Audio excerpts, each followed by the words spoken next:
Good morning everyone, welcome back to the my YouTube channel. So guys, आज की video में हम बात करने वाले हैं प्रैक्टिस सेट नंबर 9 की। तो हमारा फर्स्ट क्वेश्चन रहने वाला है, विटामिन बी कॉम्प्लेक्स में कितने विटामिन होते हैं। तो टोटल 8 विटामिन होते हैं विटामिन बी कॉम्प्लेक्स में। सबसे पहले B1 हम पढ़ते हैं। विटामिन B1 थायमिन इसका रासायनिक नाम है और इसकी कमी से बेरी बेरी रोग हो जाता है।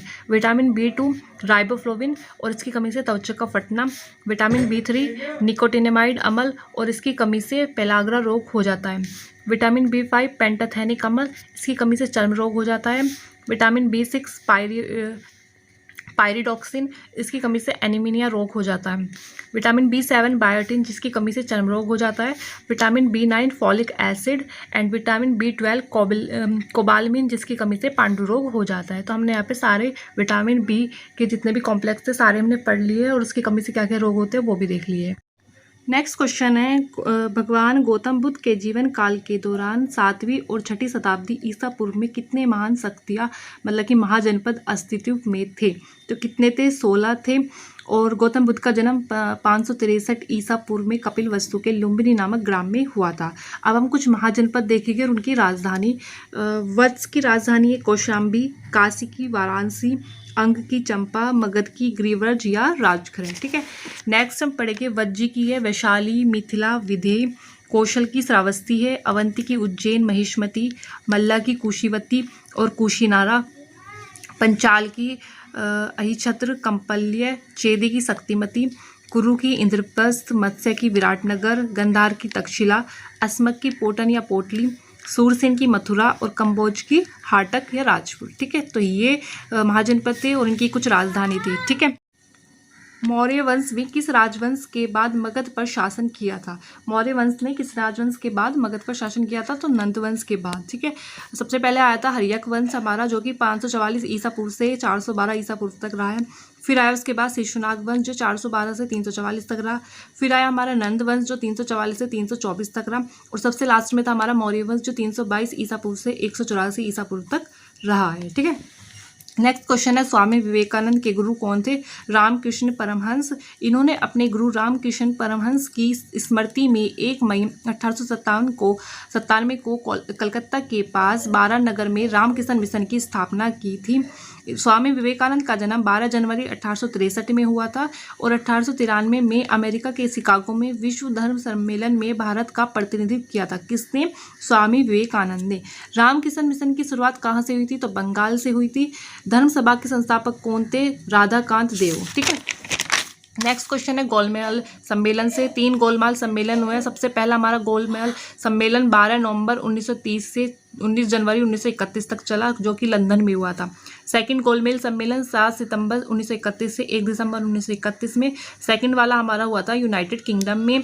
थर्ड हुआ था 17 नवंबर 1932 से 24 नवंबर 1932 तक चला, जो कि लंदन में हुआ था। ठीक है। हिंदू विवाह अधिनियम किस वर्ष में लागू किया गया था? 1955 में।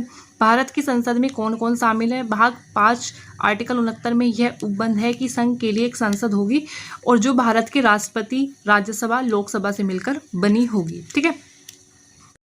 नेक्स्ट क्वेश्चन है, सरकार के संसदीय स्वरूप को किस मॉडल के रूप में जाना जाता है? तो किसके रूप में जाना जाता है? वेस्टमिंस्टर के रूप में जाना जाता है। ये एक लोकतांत्रिक संसदीय प्रणाली है। ब्रिटेन संसद का मीटिंग हॉल है जहां इस शब्द की उत्पत्ति हुई थी। ठीक है। किसकी? वेस्टमिंस्टर की। आर्टिकल 247 में क्या है? संसद को अपने द्वारा बनाए गए कानूनों के बेहतर प्रशासन के लिए अतिरिक्त अदालतें स्थापित करने की शक्ति देता है। ठीक है। नेक्स्ट क्वेश्चन है, वर्ष के किस दिन पृथ्वी अपसोर एफिलियन नामक स्थिति में सूर्य से सर्वाधिक दूरी पर होती है?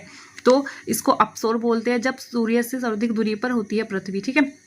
ये 4 जुलाई को होता है। पृथ्वी सूर्य से अधिकतम दूरी पर कब होती है? 4 जुलाई को 15.21 करोड़ किलोमीटर पर होती है। उपसर में क्या होता है? उपसौर में जब पृथ्वी सूर्य से निकटतम दूरी पर होती है, जब पृथ्वी सूर्य के सबसे पास होती है, तो वो कौन सा दिन होता है? 3 जनवरी को और 14.70 करोड़ किलोमीटर पर होती है। ठीक है। नेक्स्ट क्वेश्चन है, अक्षांश रेखा मकर रेखा को दर्शाती है, 23.5 डिग्री दक्षिणी गोलार्ध में दर्शाती है।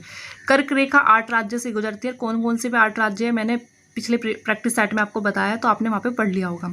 तटीय रेखा 9 राज्यों से गुजरती है। भारतीय मानक समय रेखा 5 राज्यों से होकर गुजरती है। कौन कौन से है? उत्तर प्रदेश, मध्य प्रदेश, छत्तीसगढ़, उड़ीसा और आंध्र प्रदेश। ठीक है। नेक्स्ट है हमारा गंगा। गंगा 5 राज्यों से होकर गुजरती है, उत्तराखंड, उत्तर प्रदेश, बिहार, झारखंड, वेस्ट बंगाल। कौन सी मृदा उत्तरी मैदानों और नदी घाटियों में फैली हुई है? भारत के कुल क्षेत्रफल का लगभग 40% क्षेत्र घेरे हुए है। तो कौन सी? जलोढ़ मृदा। और इसके बारे में मैंने डिटेल में पिछले प्रैक्टिस सेट में आपको बता दिया था, तो जो पिछले प्रैक्टिस सेट में बता दिया वो मैं दोबारा आगे रिपीट नहीं करती हूँ। नेक्स्ट क्वेश्चन है, मल्चिंग किसे कहा जाता है? पौधों के बीच खुली जमीन पर पुआल आदि कार्बनिक पदार्थ की एक परत बिछा दी जाती है, उसको मल्चिंग कहा जाता है। आग और टोल किसकी सहायक नदी है? ये महानदी की है। भारत में करेंसी नोट किस संस्था द्वारा जारी किए जाते हैं? आरबीआई के द्वारा। और इसके बारे में मैंने डिटेल में लास्ट प्रैक्टिस सेट में आपको बताया था। 2011 की जनगणना के अकॉर्डिंग सर्वाधिक जनसंख्या वाला राज्य कौन सा है? उत्तर प्रदेश है। भूकंपों को पहचानने और उन्हें रिकॉर्ड करने के लिए किस उपकरण का उपयोग किया जाता है? सिस्मोग्राफ का। प्रकाश का अलग अलग रंगों में होने वाले बंटवारे को क्या कहा जाता है? वर्ण विक्षेपण। ठीक है। नेक्स्ट क्वेश्चन है, मकड़िया किस प्रजाति के अंतर्गत आती है? आर्थ्रोपोडा। और जी, कालबेलिया नृत्य शैली कहाँ की है? राजस्थान की। सामुदायिक नेतृत्व में योगदान के लिए रमन मैग्सेसे पुरस्कार प्राप्त करने वाले पहले भारतीय कौन थे? आचार्य Vinoba Bhave. The immortals of मिलुआ नामक पुस्तक किसकी है? अमीश त्रिपाठी की। तो गाइस हमारा यहाँ पे प्रैक्टिस सेट नंबर 9 कंप्लीट हो गया है। तो वीडियो अच्छी लगी तो वीडियो को लाइक करना एंड चैनल को सब्सक्राइब करना।